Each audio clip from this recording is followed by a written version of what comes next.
On a foggy October morning in 1998, 17 high school students boarded Bus 47 for what should have been a routine field trip to the Natural History Museum in Portland, Oregon. The bus left Riverside High School at 8:15 a.m. sharp, filled with excited teenagers looking forward to a day away from classrooms and textbooks. But Bus 47 never reached its destination. In fact, it seemed to vanish completely, taking with it 17 young lives and leaving behind one of the most perplexing mysteries in Pacific Northwest history. For 12 years, families grieved, investigators searched, and the community struggled to understand what had happened to their children. Then, in 2010, a construction crew working on a remote mountain road made a discovery that would rewrite everything they thought they knew about that tragic day. The morning of October 5th, 1998, started like any other at Riverside High School, in the small logging town of Cedar Falls, Oregon.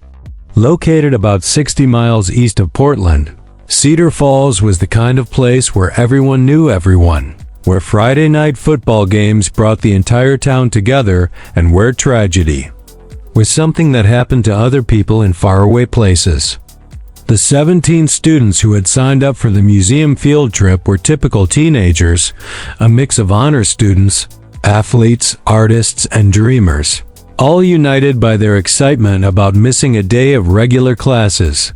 Among them was Jessica Martinez, the student body president and valedictorian candidate who had organized the trip as part of her senior project on Pacific Northwest history. She had spent weeks coordinating with the museum, arranging transportation, and collecting permission slips from parents who trusted her organizational skills completely. Jessica was the kind of student that teachers and parents held up as an Jessica was the kind of student that teachers and parents held up as an example, responsible, driven, and mature beyond her 17 years. Then there was Marcus Chun, a star quarterback who was being recruited by several colleges, but harbored a secret passion for paleontology that he rarely shared with his teammates.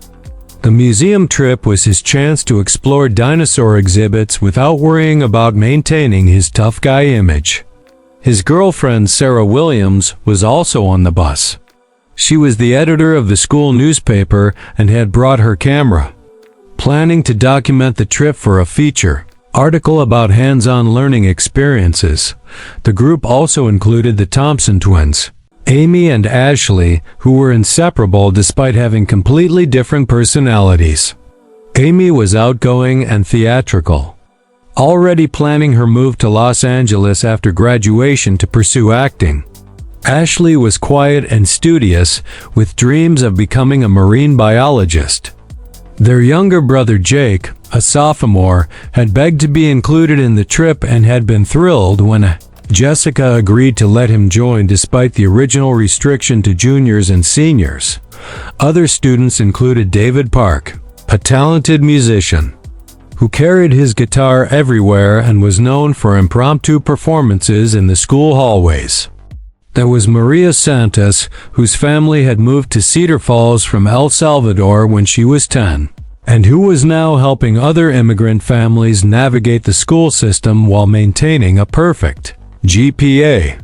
Robert Bobby Johnson was the class clown who could make anyone laugh but struggled with dyslexia and used humor to mask his academic insecurities. The bus driver that morning was Harold Whitmore, a 62-year-old veteran who had been driving school buses for over 20 years. He was known for his reliability, his extensive knowledge of every back road in the county, and his genuine care for the students he transported. Harold had raised 3 children of his own in Cedar Falls and treated every student on his bus like family. He had driven many of these same teenagers since they were kindergartners, and they trusted him implicitly. As Bus 47 pulled away from Riverside High School that morning, parents waved goodbye from the parking lot, many of them taking photos of their children's excited faces pressed against the windows. The trip to Portland typically took about 2 hours via Highway 26, a scenic route that wound through dense forests and small mountain communities. Harold had driven it countless times and knew every curve, every steep grade, and every scenic overlook where he might stop if the students wanted to take pictures. The last confirmed sighting of Bus 47 came from a gas station clerk in the town of Welches, about halfway to Portland. The clerk, Martha Reynolds, later told investigators that she had seen the distinctive yellow school bus pull into her station around 9:45 a.m. She remembered it clearly because Harold had come inside to buy coffee and chat about the weather, which had been unusually foggy for October. The students had gotten off the bus to stretch their legs and use the restrooms, and Martha recalled thinking how well-behaved and polite they all seemed.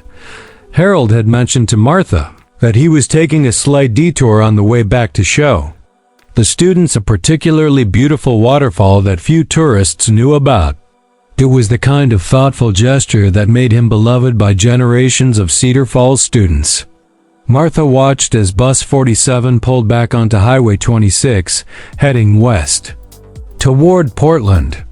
It was approximately 10:15 a.m., and everything seemed perfectly normal. But Bus 47 never arrived at the Natural History Museum. When the group failed to appear for their scheduled 11:30 a.m. guided tour, museum staff initially assumed they were running late due to traffic or weather conditions. However, when repeated calls to the school went unanswered and no one could reach Harold on his radio, concern began to grow. By 2 p.m., when the bus was supposed to have departed Portland for the return trip, full-scale panic had set in. Riverside High School principal Dr. Elizabeth Morgan was fielding frantic calls from parents who had expected their children home by 4 p.m. The school's attempts to contact Harold's bus radio yielded only static and calls to his personal cell phone went straight to voicemail. The Oregon State Police launched an immediate search operation, focusing on Highway 26 and the surrounding forest roads. Search teams included helicopters, ground crews, and volunteers from throughout the Cedar Falls community. Every parent, teacher, and resident who was physically able joined the effort, combing through dense woods and checking every possible route the bus might have taken. The search revealed troubling inconsistencies almost immediately. Several drivers who had traveled Highway 26 that morning reported that they hadn't seen a school bus at all, which seemed impossible given the distinctive yellow vehicle and the limited number of routes between Cedar Falls and Portland. More puzzling still, none of the small communities along the highway reported seeing Bus 47 pass through, despite the fact that a school bus full of teenagers would have been highly noticeable in these quiet mountain towns. As days turned into weeks, the investigation expanded to include the FBI and specialized search teams from across the Pacific Northwest. The official theory was that Bus 47 had somehow left the main highway, possibly due to a mechanical problem or medical emergency involving Harold, and had become stuck or crashed in the dense forest that covered thousands of square miles around Mount Hood. But the lack of any physical evidence began to strain this explanation. Modern school buses were equipped with various safety and tracking systems, yet none of Bus 47's emergency equipment had been activated. Harold's radio showed no record of any distress calls, and the bus's GPS system, while primitive by today's standards, showed no data after the Welch's gas station stop. The families of the missing students refused to give up hope, even as official search efforts began to wind down after 3 months. They organized their own search parties, hired private investigators, and consulted with psychics and paranormal researchers. The Martinez family mortgaged their home to fund a reward for information leading to the discovery of their daughter Jessica. The Chuns started a foundation to support other families dealing with missing children, channeling their grief into action. The mystery took on a life of its own in the age of early internet forums and conspiracy theories. Some people speculated that Bus 47 had been abducted by a cult operating in the Oregon wilderness. Others suggested government cover-ups or alien encounters. A few theorized that Harold had suffered a breakdown and deliberately driven the bus somewhere to disappear with the students, though everyone who knew him dismissed this as impossible. Local folklore began to incorporate the missing bus into existing legends about the haunted forests around Mount Hood. Stories circulated about ghostly yellow buses seen on foggy nights, about the sounds of teenage laughter echoing through empty woods, and about Harold's spirit still trying to get his students safely home. For the families, these stories and theories were salt and already unbearable wounds. They wanted answers, not speculation. They wanted their children back, not ghost stories. The annual memorial services became both a source of comfort and a reminder of their loss, bringing the community together while highlighting the empty spaces where 17 young people should have been. As years passed, some families moved away from Cedar Falls, unable to bear the constant reminders of their loss. Others stayed, feeling that leaving would somehow abandon their children. The high school retired Bus 47's number and created a memorial garden where students could sit and remember their missing classmates. Every October 15th, the community held a candlelight vigil, keeping alive the hope that someday, somehow, their questions would be answered.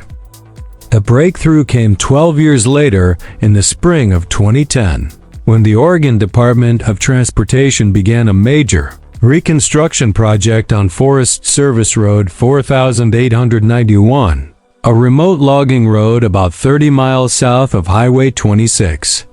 The road had been essentially abandoned since the 1990s, when changes in logging practices made it unnecessary, and it had been slowly reclaimed by the Forest. Construction foreman Mike Sullivan was overseeing the clearing of vegetation when his crew's excavator hit something metallic buried under years of accumulated earth and fallen trees. Initially assuming it was an old piece of logging equipment, Sullivan ordered his crew to dig more carefully. What they uncovered sent shockwaves through the entire Pacific Northwest. It was the front bumper and grille of a school bus, still bearing the faded 47 designation that had haunted the Cedar Falls community for over a decade. The bus was buried under nearly 8 feet of earth and debris, positioned in what appeared to be a natural depression that had been deliberately concealed. The vehicle's yellow paint was still visible in places, and the Cedar Falls School District logo could be made out on the driver's side door. Sullivan immediately called the Oregon State Police, who secured the scene and began the painstaking process of excavation.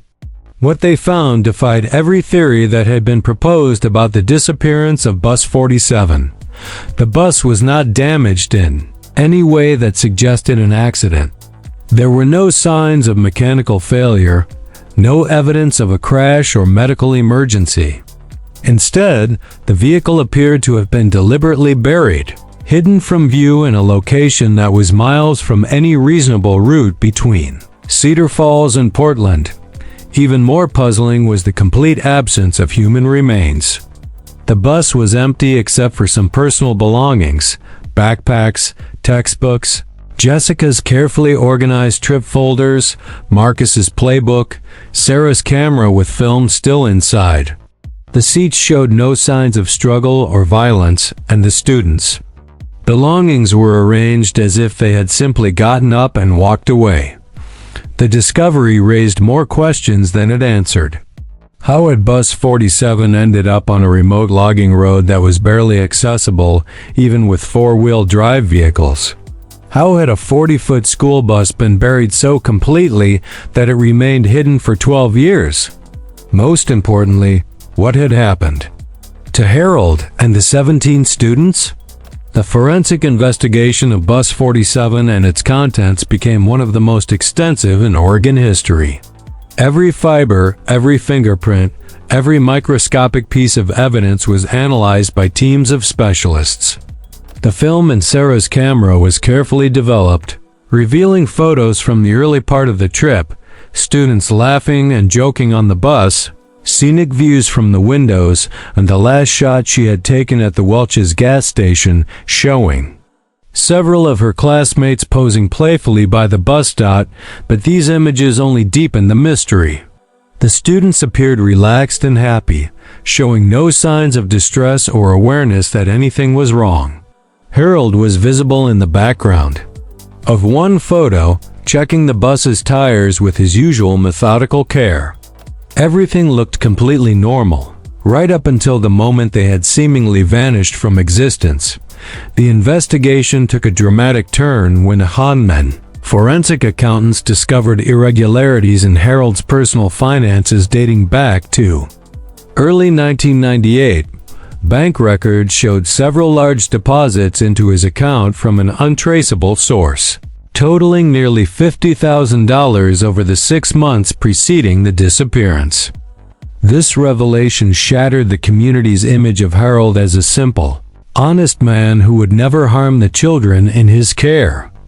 Further investigation revealed that Harold had been in contact with individuals connected to human trafficking networks operating along the Pacific coast. Phone records showed calls to numbers associated with known criminals, and his computer's hard drive, recovered from his home, contained encrypted files that investigators were still working to decode more than a year after the bus's discovery. Horrifying possibility began to emerge that Harold had not been the victim of whatever had happened to Bus 47, but rather its orchestrator. The field trip, the detour to see a waterfall, the remote logging road, all of it appeared to have been carefully planned as part of an elaborate scheme to abduct 17 teenagers for purposes that investigators could only guess at. But this theory, while supported by the financial evidence, still left crucial questions unanswered. How had Harold managed to control 17 healthy teenagers, some of them athletes, without any signs of struggle? Where had he taken them after abandoning the bus? And why had the bus been buried instead of simply being driven into a river or ravine where it might never have been found? The breakthrough in understanding what had actually happened came from an unexpected source. Among Harold's possessions, investigators found a journal that he had apparently been keeping for several years. Written in a simple code that was eventually cracked by FBI cryptographers, the journal revealed the disturbing truth about Harold's final months and the tragic fate of Bus 47's passengers. The journal entries painted a picture of a man under tremendous financial and emotional pressure. Harold's wife had been battling cancer for 3 years, and despite insurance, the medical bills had bankrupted the family. His own health was failing.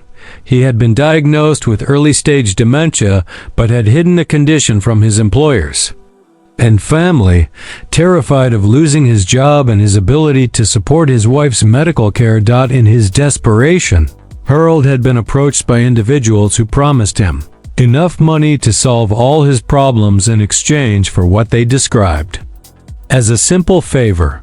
He was to take a busload of students on a field trip, but instead of going to their intended destination, he was to drive them to a specified location where they would be transferred to other vehicles and taken to work at what he was told were agricultural facilities in California. The journal entries revealed Harold's internal struggle with this decision. He genuinely loved the students he transported and was tormented by the idea of betraying their trust.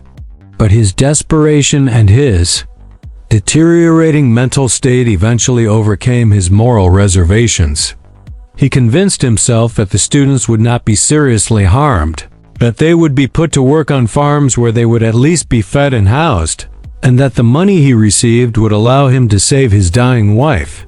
The plan began to go wrong almost immediately after leaving the Welch's gas station. According to Harold's journal, the students began to notice that they were not heading toward Portland and started asking questions. When he tried to explain that they were taking a scenic detour, several of the older students, led by Jessica Martinez, became suspicious and demanded that he turn around immediately. The situation escalated when Marcus Chun attempted to use his cell phone to call for help, only to discover that there was no signal in the remote area where Harold had driven them. Realizing that his plan was falling apart and that he would be caught and prosecuted, Harold made a decision that he would regret for the rest of his short life. Instead of continuing to the rendezvous point, where the students were to be transferred, Harold drove bus 47 to the remote logging road where it was later found. His journal entries from this period are increasingly incoherent, reflecting his deteriorating mental state and his growing realization of the magnitude of what he had done. The final entries in the journal, written over what appears to have been several days, describe Harold's attempt to hide the evidence of his crime while struggling with guilt and his failing mind. He had forced the students off the bus at gunpoint, a weapon that was never found and that investigators believe he disposed of separately. What happened next was recorded in fragmentary, often contradictory entries that painted a picture of a man losing his grip on reality. Harold's plan had been to hide the students in an abandoned mining cabin deeper in the forest while he figured out what to do next. But his dementia had progressed to the point where he could no longer navigate the complex network of logging roads and game trails. He became lost with 17 terrified teenagers and thousands of acres of dense wilderness. During a period when early winter storms were already bringing snow to the higher elevations, the journal's final coherent entry, dated approximately 1 week after the disappearance, described Harold's realization that several of the students were showing signs of hypothermia, and that he had no idea how to get them to safety. His plan to ransom them or turn them over to traffickers had collapsed completely, leaving him alone in the wilderness with 17 young people whose lives were now in immediate danger.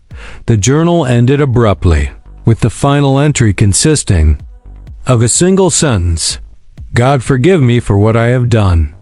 Investigators believe that Harold either suffered a complete mental breakdown at this point or took his own life, leaving the students to fend for themselves in the unforgiving Oregon wilderness. The search for the students' remains became the largest recovery operation in Oregon history. Hundreds of volunteers, including many of the same families who had been searching for 12 years, combed through the forest around the abandoned bus. Search dogs, ground-penetrating radar, and thermal imaging equipment were all employed in the effort to locate any trace of the missing teenagers. The first discovery came 3 weeks after the bus was found, when a search team located the remnants of a makeshift shelter about 2 miles from the logging road. The shelter had been constructed from fallen branches and salvaged materials, suggesting that at least some of the students had survived the initial period after Harold's abandonment, and had tried to create a safe place to wait for rescue. Personal items found at the shelter site confirmed that this was where the students had spent at least part of their time in the wilderness. Amy Thompson's theatrical makeup kit was found carefully packed away, suggesting she had maintained hope of needing it again. David Park's guitar was discovered nearby, its strings broken but the instrument carefully protected from the weather. Most heartbreaking of all was a small diary belonging to Maria Santos, in which she had recorded her prayers and messages to her family during what she had hoped would be a temporary ordeal. The diary entries, written in Spanish and English, provided investigators with the clearest picture of what the students had endured during their final days. Maria described how Jessica Martinez had immediately taken charge after Harold's disappearance, organizing the group and rationing their limited supplies. Marcus Chun and the other athletes had taken on the responsibility of foraging for food and trying to find their way back to civilization. The diary revealed the teenagers' remarkable resilience and their determination to survive and return to their families.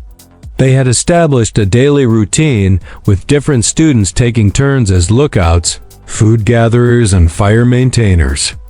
They had even organized classes with the stronger students helping the younger ones maintain hope and focus on their studies as a way of maintaining normalcy and mental stability.